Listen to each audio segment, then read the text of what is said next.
Kita percaya bahwa Allah adalah harapan jiwa kita. Jika kita mengharapkan sesuatu hal yang ada di dalam dunia yang fana ini saudara, maka kita tidak akan pernah menemukan yang namanya harapan jiwa kita.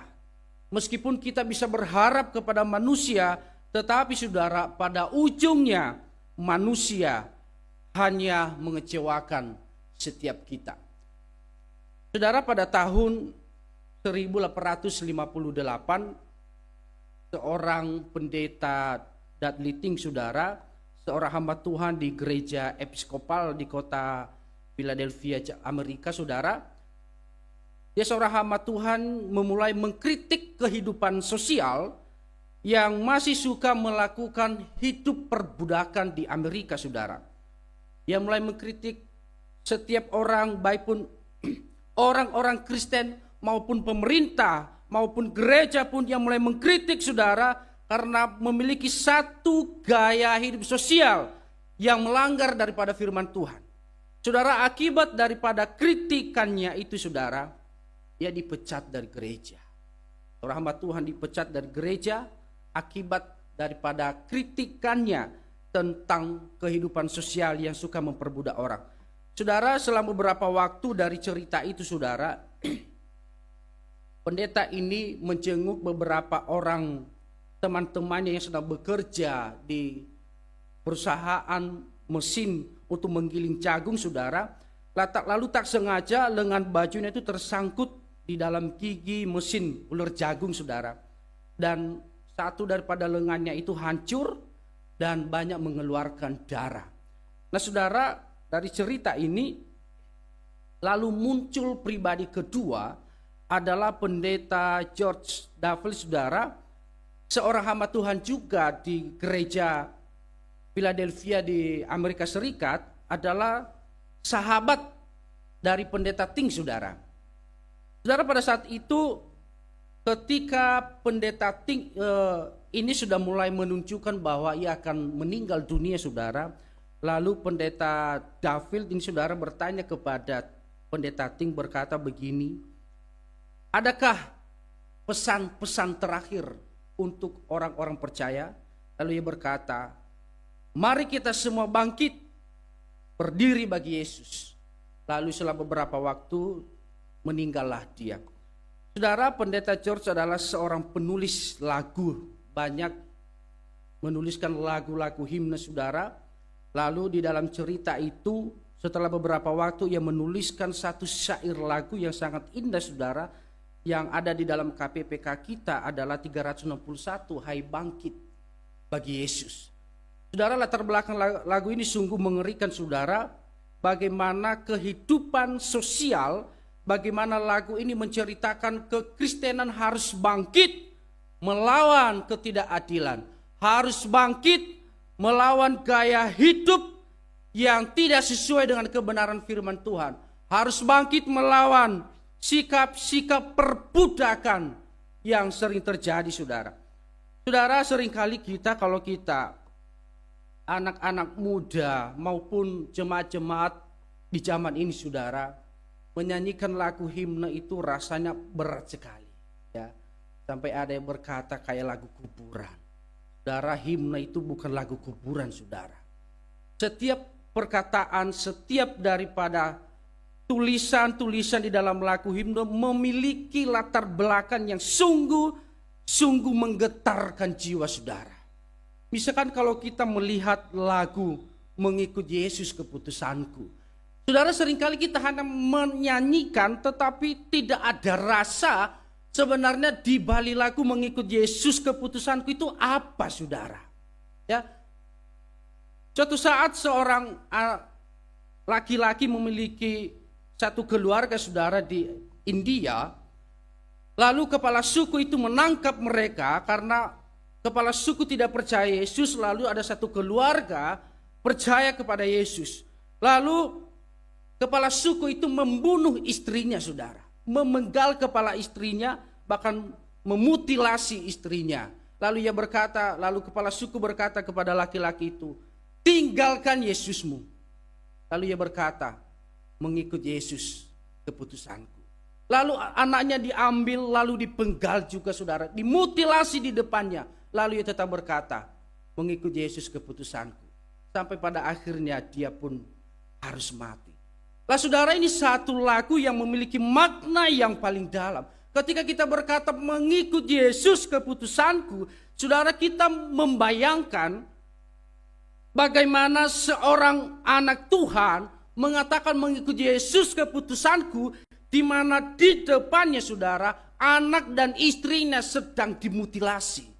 Dan dia berkata mengikut Yesus keputusanku. Saudara, kalau kita menyanyikan lagu him saudara, itu punya makna yang paling dalam. Dan bukan sembarang saja kalau kita menyanyikan lalu kita berkata tidak ada hal yang membuat saya merinding di lagu ini. Karena alunan musik yang kurang pas, alunan musik yang tidak full band. Saudara, saya rasa itu bukan hal yang kita ributkan di dalam memuji Tuhan bahwa harus ada ini, harus ada itu. Memuji Tuhan kita harus mengerti mengapa kita puji Tuhan. Setiap lagu dilatar belakangi dengan apa. Saudara, di situ kita melihat bahwa kita melihat di dalam perjalanan umat Allah, orang-orang pilihan Allah memiliki satu perjalanan yang sungguh-sungguh mengerikan saudara. Mereka menanti-nantikan kapan muncul, kapan datangnya Sang Juru Selamat. Lah saudara terkasih, suatu ketika kita melihat saudara bahwa di dalam pembahasan kita hari ini ada 3 hal yang boleh kita lihat saudara. Di dalam tema kita adalah di harapan jiwaku. Ada 3 hal yang kita pelajari tentang latar belakang daripada Israel. Sedikit latar belakang kita singgung latar belakangnya dan suasana politik di zaman itu. Dan serta bagaimana Allah menghibur hati mereka saudara. Bagaimana Tuhan menghibur mereka dan bagaimana Tuhan menggenapi daripada firman Tuhan. Saudara, yang pertama kalau kita melihat sedikit latar belakang bahasa Israel. Saudara, Israel ini adalah satu bangsa yang telah dipilih oleh Tuhan. Namun saudara memiliki cara hidup yang dikatakan bahwa Israel yang hidup di dalam kebobrokan rohani saudara. Mereka jauh dan meninggalkan Tuhan. Bahkan di beberapa teks di mana Allah berkata bahwa umatku memuji aku, umatku memuji Tuhan, tetapi hatinya jauh dari padaku. Saudara, kalau kita melihat orang-orang Israel sebelum kedatangan Kristus saudara, mereka jatuh di dalam dosa, penyembahan kepada berhala. Di dalam bait Allah pun saudara sudah tidak lagi menunjukkan bahwa ini adalah bait Allah yang suci, ini adalah tempat di mana orang Israel menemui Tuhan saudara. Tetapi orang-orang Israel di dalam kehidupan kebobrokan rohani mereka saudara, mereka tidak lagi mencari Tuhan, tetapi mereka menjauh daripada Allah.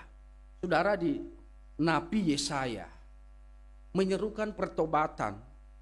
Namun saudara, kurang lebih 40 tahun Nabi Yesaya berteriak-teriak untuk bertobat, tetapi tak ada satupun yang bertobat. Kenapa saudara? Hati mereka telah dibutakan oleh zaman yang membuat mereka tidak lagi mencari Tuhan. Kemakmuran, kekayaan membuat mereka mulai bertanya, buat apa kita percaya Tuhan? Buat apa lagi kita percaya dan mencari Tuhan? Semua sudah tersedia. Saudara, ketika Yesaya berteriak-teriak kepada Israel, berteriak-teriak kepada orang Yahudi supaya mereka bertobat, saudara, Yesaya melihat satu penyataan Allah bahwa bangsa Israel akan dibuang saudara. Mereka akan diserahkan ke tangan orang-orang kafir saudara. Allah membuang mereka. Ketika Yesaya melihat satu penglihatan itu saudara, Yesaya gemetar ketakutan saudara.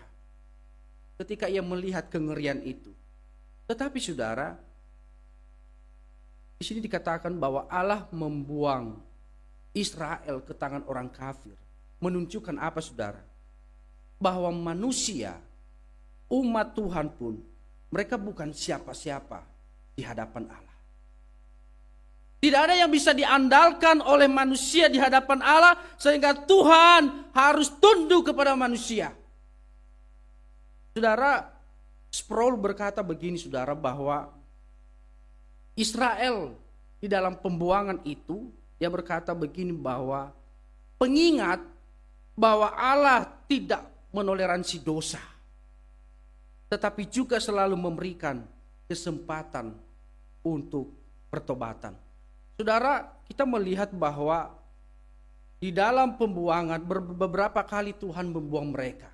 Kalau kita melihat di dalam perjanjian lama saudara, ketika mereka memasuki tanah Mesir, di mana mereka diperbudak saudara. Lalu kurang lebih 400 tahun kemudian Tuhan mengutus Musa, lalu berkata kepada Musa, seruan umatku telah sampai kepadaku. Lalu ia mengutus Musa melepaskan mereka.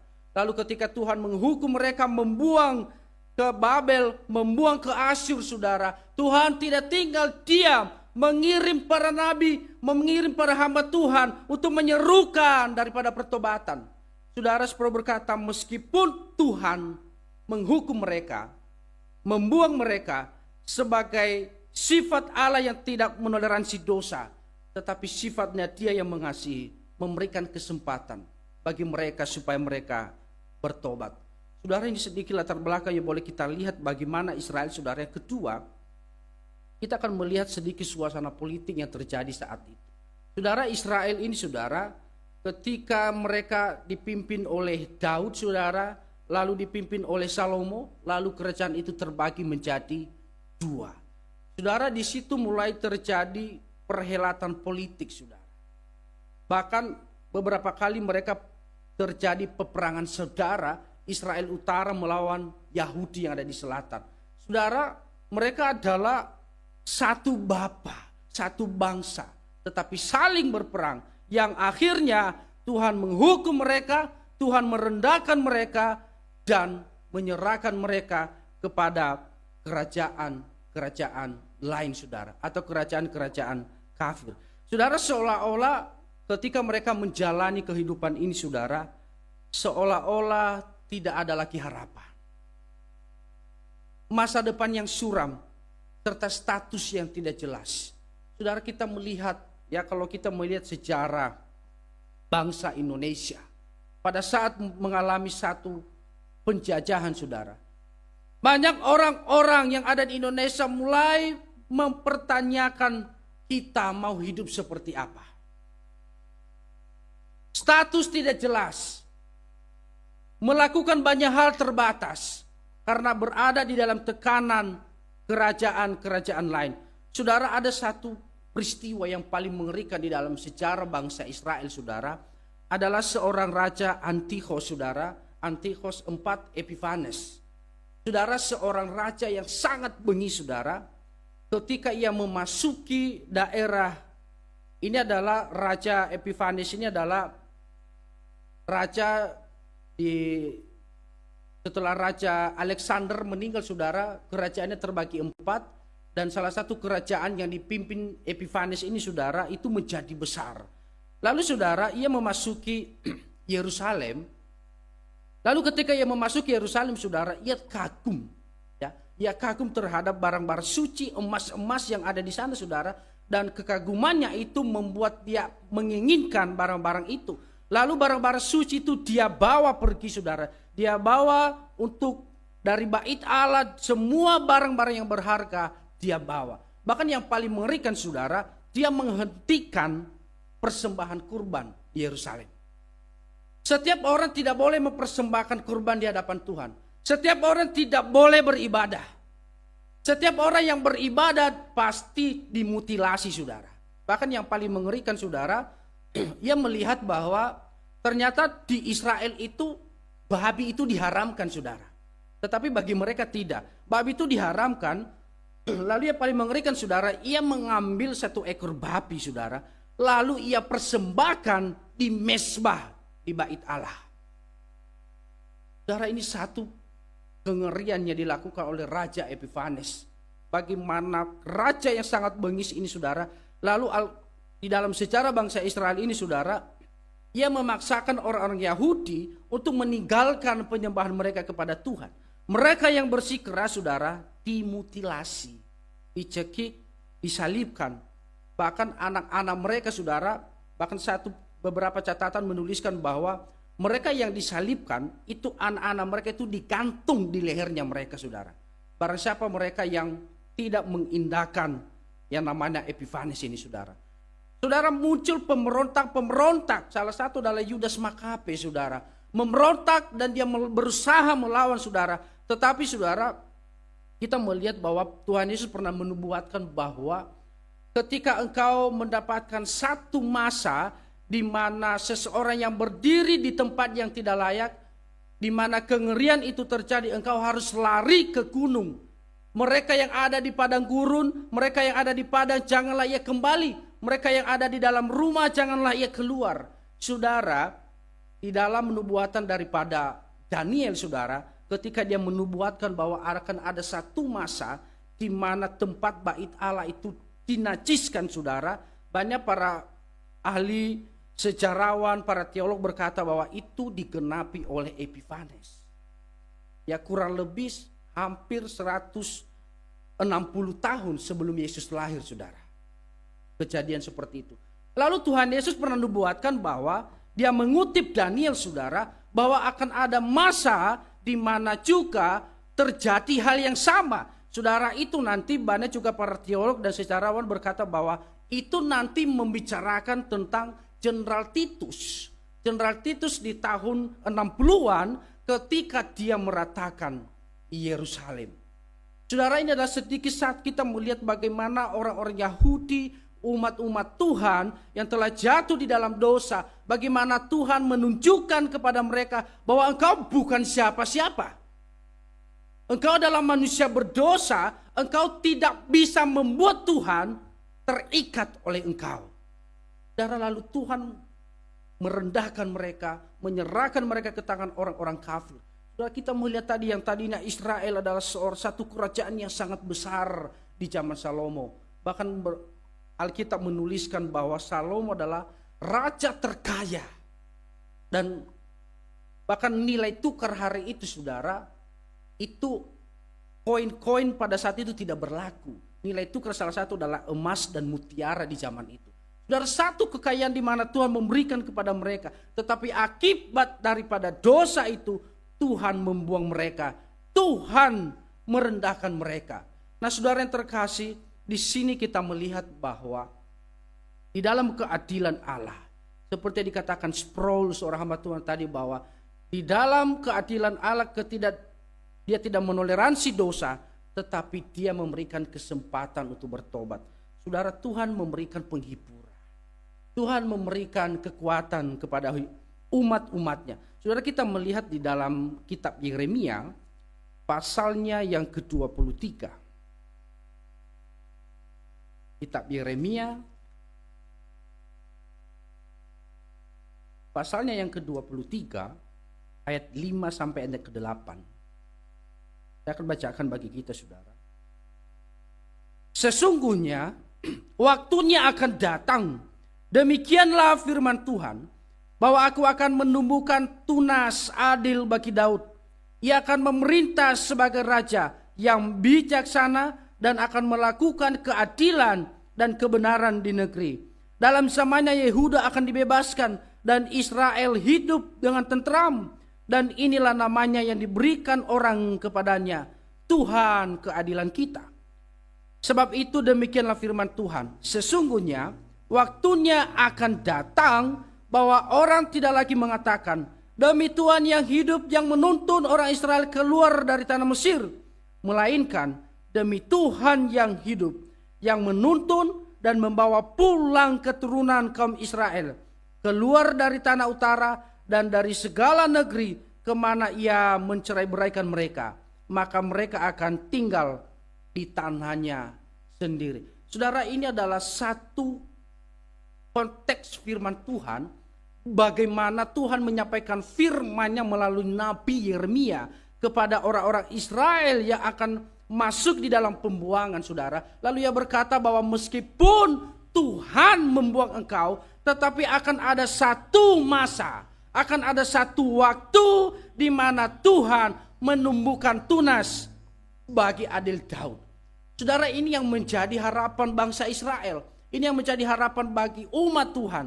Saudara, salah satu khotbah daripada Pak Stephen Tong begini, saudara, ia berkata bahwa setiap jiwa-jiwa yang ada di tempat penantian, saudara, bahkan ia berkata Daud pun dan meyakini bahwa Daud pun sampai hari ini menantikan kapan Kristus datang. Daud pun menantikan kapan Kristus datang. Setiap jiwa-jiwa umat-umat Tuhan yang telah mati dikumpulkan di tempat penantian. Mereka menantikan penyataan daripada Kristus. Saudara, mereka juga yang masih hidup di dalam dunia, yang telah percaya kepada firman, menantikan kapan Kristus datang. Kapan Mesias datang. Saudara, ini menjadi harapan jiwa manusia. Ini menjadi harapan jiwa umat Tuhan. Ketika mereka mendengarkan firman Tuhan tentang Mesias, saudara, mereka kembali dikuatkan. Mereka kembali disemangatkan. Mereka kembali kepada Tuhan. Saudara, ada kalanya kita mulai merasa bahwa kerohanian kita ini tidak maju dan tidak mundur, saudara. Ya, dalam kitab Wahyu dikatakan bahwa suam-suam kuku, saudara. Ya, sebentar panasnya dan sebentar sudah dingin. Saudara, kekristenan kita hari ini, saudara, sepertinya mulai redup, saudara. Bahkan tadi malam saya merasa malu, saudara, ya, di dalam salah satu channel YouTube dari PIS. Ya, dari PIS itu, saudara, di channel YouTube-nya mereka membahas satu orang yang sedang mengkritisi gaya sosial kekristenan kita hari ini, saudara. Ya, ada satu orang yang mengatakan bahwa gereja hari ini, saudara, bukan lagi gereja Tuhan, tetapi gereja komersial. Gereja yang hanya mengutamakan uang, saudara. Gereja, makanya saudara, muncul hari-hari ini kata perebutan domba. Ya, lalu di dalam pembahasan di situ, saudara, saya agak malu karena yang bahasnya juga itu channel bukan orang Kristen tapi orang sebelah, saudara. Lalu mereka membahas satu konteks itu, saya merasa malu, saudara. Kenapa? Kita melihat bahwa satu fenomena yang terjadi hari-hari ini, saudara. Gereja itu bukan lagi tempat untuk memberitakan firman, tetapi gereja seolah-olah menjadi apa? Tempat penjualan, saudara. Tetapi yang dibungkus dengan agama. Gereja dibangun dengan megah. Gereja harus dibangun dengan megah, harus besar. Lalu bagaimana mencari jemaat, saudara? Lalu mereka membuat gereja-gereja seperti apa? Seperti bisnis, saudara. Sehingga kalau kita melihat, loh, si A tiba-tiba di sini, loh, tiba-tiba hilang, ada di gereja yang lain. Kenapa, saudara? Kekristenan kita hari ini banyak jemaat Tuhan, ya, secara umum ini, saudara, bosan di gereja yang satu, tersinggung di gereja yang satu, pindah di gereja yang satu. Saudara, ketika kami mempelajari tentang hukum-hukum gerejawi, kalau di zaman dulu, saudara, ada yang namanya istilahnya mengekskomunikasi jemaat. Jemaat yang bermasalah diekskomunikasi, atau untuk sementara waktu tidak ibadah, atau untuk sementara waktu tidak melayani. Saudara, di zaman sekarang itu nggak berlaku, saudara. Ya, ketika ada jemaat di hari-hari diekskomunikasi di dalam kesalahan dosa yang diperbuat dan gereja berkata kau tidak boleh melayani, saudara, dia akan berkata oke, nggak apa-apa, masih ada gereja lain. Saudara, itu yang terjadi, fenomena hari ini yang terjadi di gereja-gereja kita. Saudara, butuh semangat-semangat yang baru, seperti kaum-kaum Puritan, seperti orang-orang reformator yang terus mereformasi gereja, saudara. Tidak takut menyuarakan kebenaran, meskipun, saudara, harus dibenci. Saudara, kita melihat bahwa ketika Tuhan telah memberikan penghiburan itu kepada bangsa Israel, lalu tiba waktunya kita melihat bahwa satu kegenapan bagaimana Tuhan memberikan Kristus bagi dunia, saudara. Di dalam bacaan kita tadi di dalam Lukas pasal 2, saudara, di situ diceritakan tentang kawanan gembala. Ya. Dikatakan di situ adalah kawanan gembala adalah mereka sedang berada di sebuah tempat saudara. Saudara memang seringkali dipersoalkan ini saudara, dan mereka berkata bahwa Yesus tidak lahir di bulan Desember. Kenapa? Karena Yesus lahir di bulan Desember, di sana ada salju. Saudara, beberapa sejarawan menuliskan bahwa mereka bukan ada di padang belantara, tetapi mereka ada di padang. Ada satu peternakan yang disediakan oleh para imam untuk membantu orang-orang Yahudi saudara. Lalu mereka sedang menggembalakan domba itu.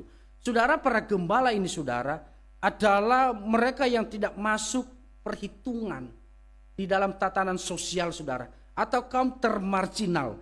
Saudara, kita melihat bahwa ketika Kaisar Agustus mengeluarkan perintah untuk mensesus orang-orang pada masa itu saudara, lalu Maria dan Yusuf pergi ke Yerusalem untuk mendaftarkan diri. Saudara, Alkitab menuliskan bahwa justru para gembala tidak ikut mendaftarkan diri. Kenapa saudara? Karena mereka adalah orang-orang yang tidak dianggap ada. Bayangkan itu saudara. Pekerjaan menjadi gembala hari itu adalah satu pekerjaan yang sangat hina.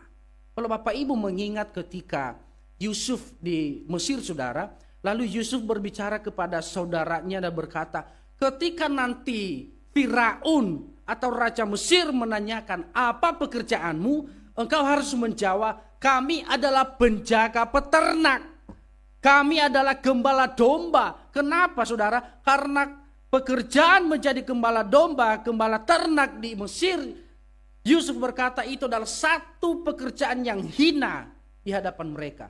Saudara, ini adalah satu pekerjaan yang hina yang dialami oleh para gembala.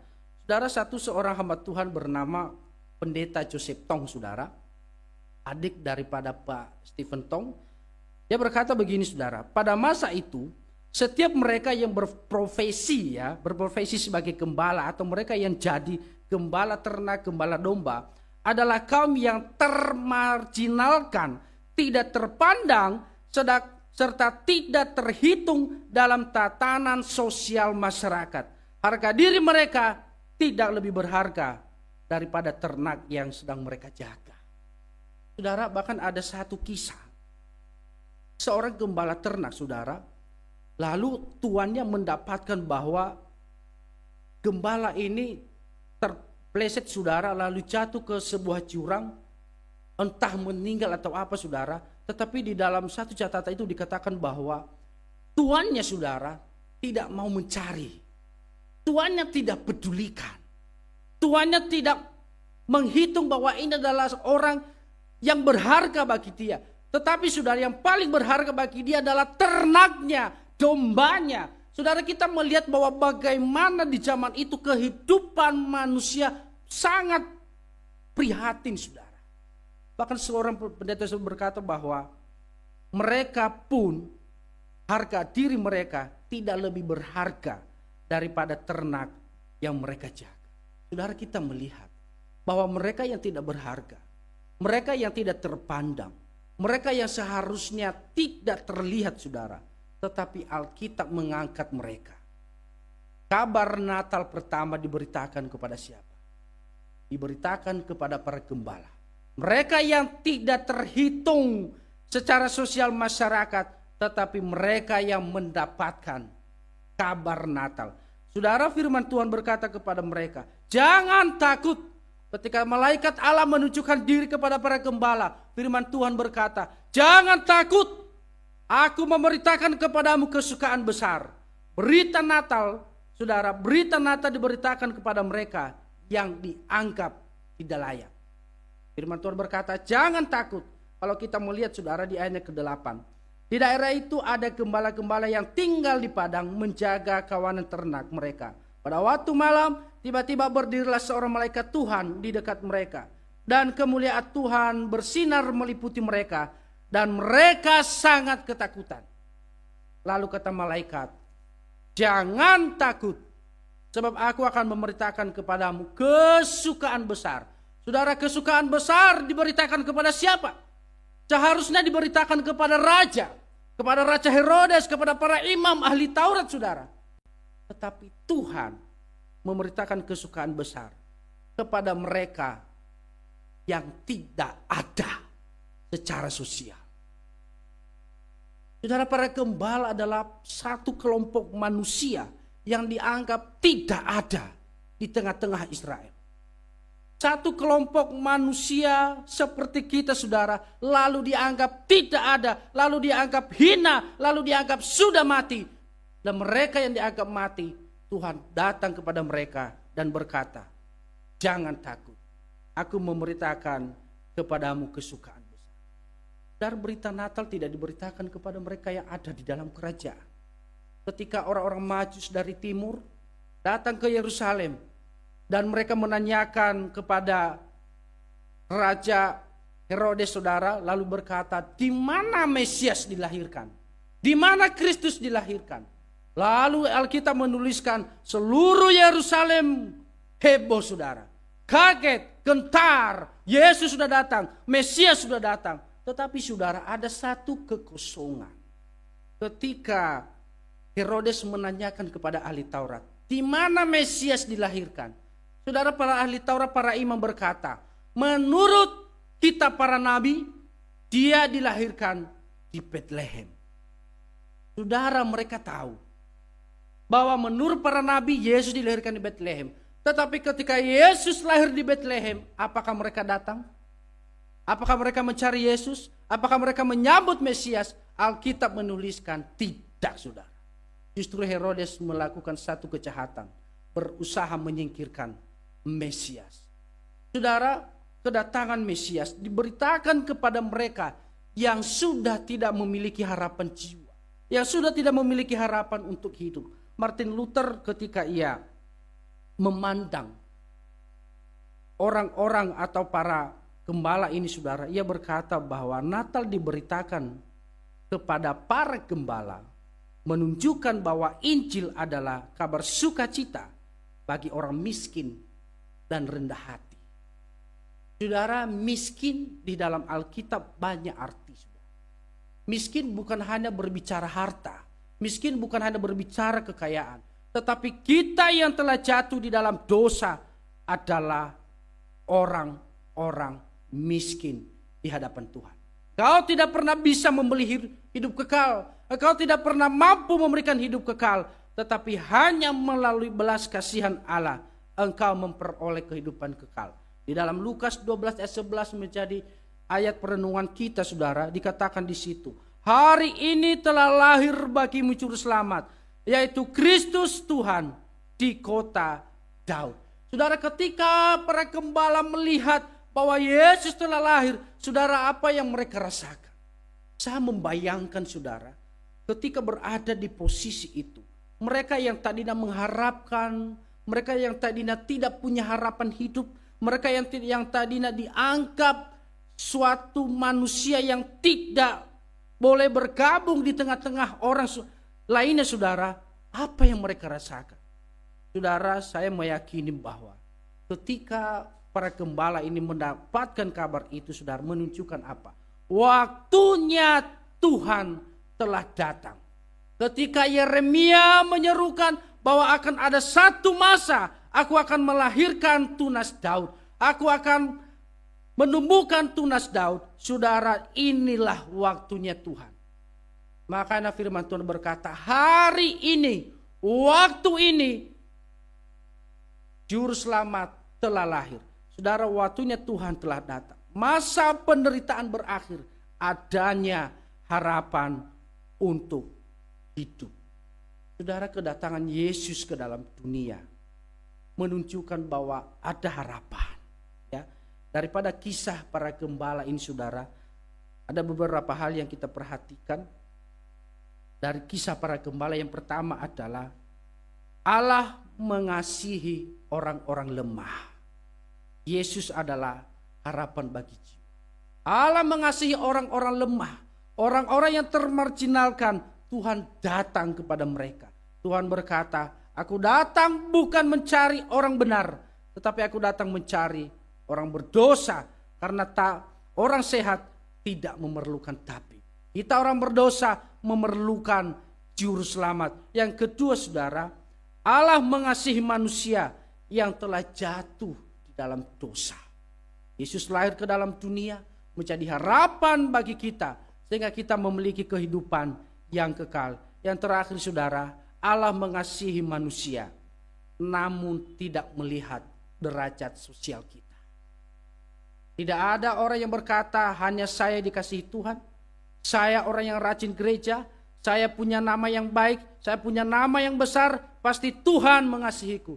Tidak saudara, Alkitab menunjukkan bahwa mereka yang dianggap hina, mereka yang dianggap tidak berdaya, justru Tuhan datang kepada mereka.